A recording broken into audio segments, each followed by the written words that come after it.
మనకు కనిపిస్తున్న ఏరియా మొత్తం బాలనగర్ సెజ్ అండి. స్పెషల్ ఎకనామికల్ జోన్ కింద తెలంగాణ గవర్నమెంట్ 3000 ఎకరాలు ఇక్కడ అనౌన్స్ చేశారు. మనకి ఇది కనిపిస్తున్నది ఇదంతా NH-44 national highway, Bengaluru highway. ఇదంతా బాలనగర్ టౌను. ఇక్కడ అన్ని ఇండస్ట్రీస్ ఉన్నాయి. నాన్ పొల్యూషన్ ఇండస్ట్రీస్ అండి, పొల్యూషన్ లేని ఇండస్ట్రీసే అనమాట.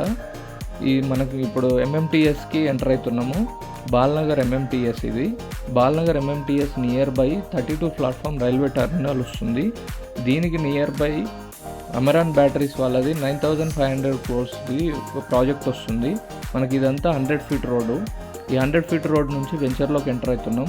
ఈ వెంచర్ వచ్చేసి రీజనల్ రింగ్ రోడ్కి నియర్ బై ఉందన్నమాట. రీజనల్ రింగ్ రోడ్డు కొత్త అలైన్మెంట్ మార్కింగ్కి 500 meters ఉంది. అన్ని డెవలప్మెంట్స్ కూడా చూడొచ్చు.